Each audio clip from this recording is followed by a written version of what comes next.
नन्दस्त्वात्मजोत्पन्ने जाता महामनः आहूय विप्रान् वेदज्ञ स्नातः सुचिरलंकृतः। नंद जी को जैसे पता चला कि मेरे घर लाला हुआ है, खुशी का ठिकाना नहीं रहा। देवक के बड़े बड़े ब्राह्मणों को बुलाया और यशोदा के यहाँ पुत्र हुआ है, ऐसा जब ब्राह्मणों ने सुना तो सभी ब्राह्मण प्रसन्नता पूर्वक नंद भवन में पहुंच गए, आशीर्वाद दिया। कैसे ग्रह है आपके लाला के, शुभ फल बता करके नंद बाबा को यमुना स्नान करने का आदेश दिया। आप जाकर के यमुना स्नान करके आइए। गोप बालों के साथ नंद जी चल दिए, सवस्त्र वस्त्र पहन करके यमुना में स्नान किया। सुंदर स्नान करने के पश्चात, वस्त्र धारण करने के पश्चात जब बूढ़े बूढ़े गोपों एवं मित्रों के साथ नंद जी अपने घर को चले तो ऐसे प्रतीत हो रहे थे राम जी मानो जैसे कोई काम दे जा रहा। संपूर्ण नंद भवन गोपियों से भरा हुआ, गोपियां नित्य श्रृंगार करके नंद भवन में चारों तरफ से डेरा डाले हुए हैं। कोई नाच रही है, कोई गा रही है, सब हटा रहे हैं। ब्राह्मण भी उन्हें दूर कर रहे हैं कि थोड़ा सा दूर हट जाओ, कुछ कार्य लाला के अधूरे हैं, उन्हें भी तो पूरे होने दो। जैसे तैसे गोपियां आर पार दूसरी तरफ हटी। सुखदेव जी कहते हैं परीक्षित बाजत्वा स्वस्तयनम जात कर्मामजस्य वै कार्यासु विधिवतो पितृदेवाचनं तथा। स्वस्ति वाचन करके ब्राह्मणों ने नंद बाबा से बालक के सभी जात कर्म करवा करके विधि पूर्वक देवताओं का और पितरों का पूजन कराया। नंद बाबा अपने पुत्र का जब पहली बार मुंह देख रहे हैं ना जी, बड़े प्रसन्न हैं। आज ऐसे पुत्र को पाकर के मैं क्या करूं, लगता है सब कुछ लौटा दूं। कोषाध्यक्ष से कहा आज खजाने खोल दो, खूब दान होना चाहिए। गोपों से कहा गौशालाओं को खोल दो, गौ माताओं का दिव्य श्रृंगार करो। कैसा श्रृंगार? शिवों में स्वरों मंडित। अभी मानो ये कहते हैं कि हम आए तुम्हें समझाने हैं, लेकिन हम भी नहीं चाहते कि तुम भी लाला को डांटना या मारना। इसके पश्चात गोपियां अपने अपने घर को गई, मानो कह के गई कि कन्हैया आओ ना। क्यों? बोले सुनी है गोकुल नगर। टैक्स दे आऊं जो देता रहा। जाकर के कंस के पास नंद जी ने कहा सरकार ये आपका करो। कंस ने कहा इस बार आपका जो है टैक्स कुछ विलंब से आया है। नंद जी ने कहा आपकी कृपा से मेरे यहाँ एक बालक हुआ है, बस उसी में लग गया, इसलिए मुझे याद नहीं रहा, ये विलंब हो गया। इसके पश्चात नंद जी ने सोचा वसुदेव जी को इस दुष्ट ने जेल में रखा था, 6 पुत्रों को मार दिया है। कहते हैं परीक्षित हो जहां वास्तव में भगवान पधारे हों वहां किसी चीज की कमी रह सकती है। अष्ट सिद्धियों ने वहां डेरा डाल दिया। उस गोकुल में अष्ट सिद्धियां घूम रही हैं।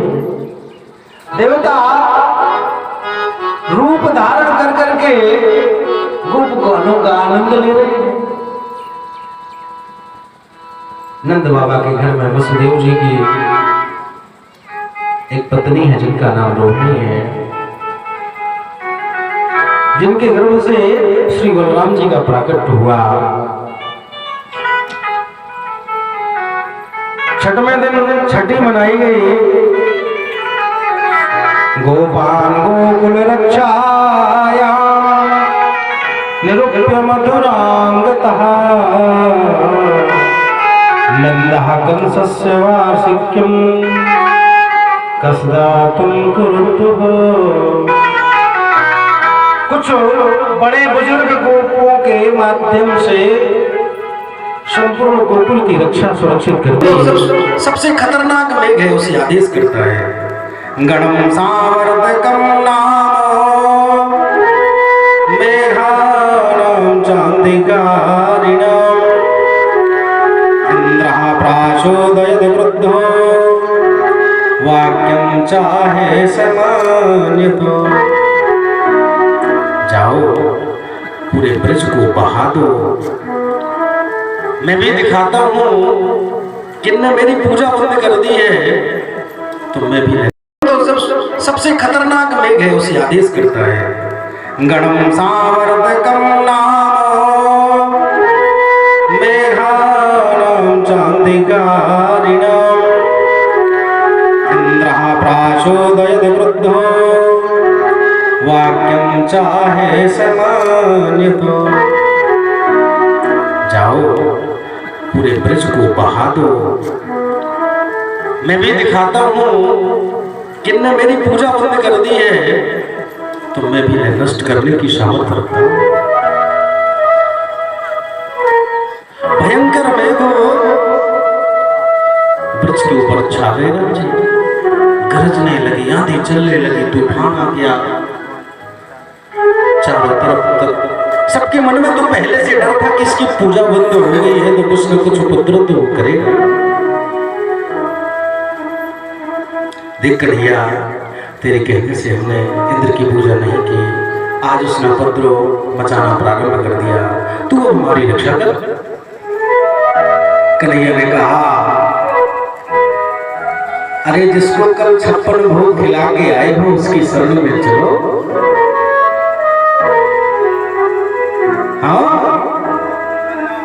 तो सबसे खतरनाक मेघ है उसे आदेश करता है।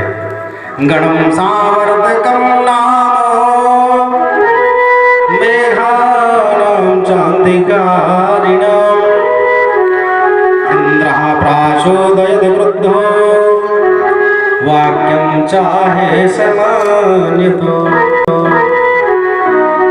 जाओ पूरे ब्रज को बहा दो, मैं भी दिखाता हूँ। किन्ने मेरी पूजा बंद कर दी है तो मैं भी नष्ट करने की सामर्थ रखता हूँ। भयंकर मेघ ब्रज के ऊपर छा गए। गरजने लगी, आंधी चलने लगी, तूफान आ गया। चारों तरफ तक सबके मन में तो पहले से डर था कि इसकी पूजा बंद हो गई है तो कुछ न कुछ उपद्रव तो करेगा।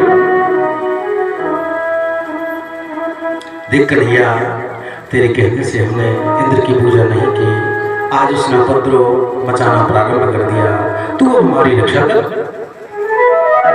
कन्हैया ने कहा, अरे जिसको कल 56 भोग खिला के आए हो उसकी शरण में चलो। हाँ, खूब पूजा की है, मानसी गंगा प्रकट हुई है, साथ गोवर्धननाथ जी की परिक्रमा लगाई है, साथ को उसके गोवर्धननाथ जी, उनकी शरण में चलो। सब अपनी गौ माताएं, गोप ग्वाल संपूर्ण परिवार लेकर के गोवर्धननाथ जी की तलेटी में आ गए। मेरे ठाकुर ने प्रणाम करके गोवर्धननाथ जी को खेल खेल में उठा दिया। कनिष्ठिका में धारण करते हैं, सबसे कहते हैं से नीचे आ जाओ। गोप ग्वाल गोपियां, नंद यशोदा, गौ माताएं सब 7 कोस के गोवर्धननाथ जी के नीचे आ गए। प्रभु बड़े प्रसन्न हैं। वाहेंद्र, भक्तों को ढूंढने की जरूरत नहीं पड़ी, तूने तो सब इकट्ठे लाके खड़ा कर दिया। कोई बात नहीं, अब तो बड़ा आनंद है, भगवान भक्तों के बीच में बड़े प्रसन्न रहते हैं ना। त्रिभंग ललित हो गए, 3 जगह से टेढ़े और बंसी में जो निनाद छिड़ा है। माता यशोदा माखन निकालती है, लाला के हाथ में मत देती है। लाला है बड़ा शर्म कर रहा है। एक रात दिन निकल गया, दूसरा दिन रात निकल गया, मेघ बरस नहीं रहे, बड़ी बड़ी धाराएं छोड़ रहे हैं, मानो ब्रज को नष्ट ही कर देंगे। कोई छोटी मोटी बूंद नहीं कर रही कि चलो भाई बचने का कोई चांस रहे, नहीं, मानो कहता है कि ब्रज रहे ही ना जाए। 4 दिन हो गए, दिन रात भगवान खड़े ही रहते हैं जी। भक्त के लिए वो सब करने को तैयार है, बस भक्त बन गए तो दिखाओ। आज गोपवालों को लगा कि जब ये अपनी कनिष्ठिका उंगली में धारण की है तो हल्का ही होगा, ये ज्यादा भारी तो होगा नहीं। कहा कि नहीं यार, तुमने 4 दिन से कुछ खाया पिया नहीं है, विश्राम नहीं किया है, तो एक काम कर, हम अपने हाथ लगा लेते हैं, लाठियां लगा लेंगे, कुछ थोड़ी देर विश्राम कर ले। ठाकुर जी ने कहा नहीं नहीं, मैं तो बड़ा प्रसन्न हूं, तुम मेरी चिंता मत करो। बोले नहीं नहीं लाला, ये बाल सखाओं का भाव है। कन्हैया 4 दिन से खड़ा है, सोया नहीं, विश्राम नहीं किया,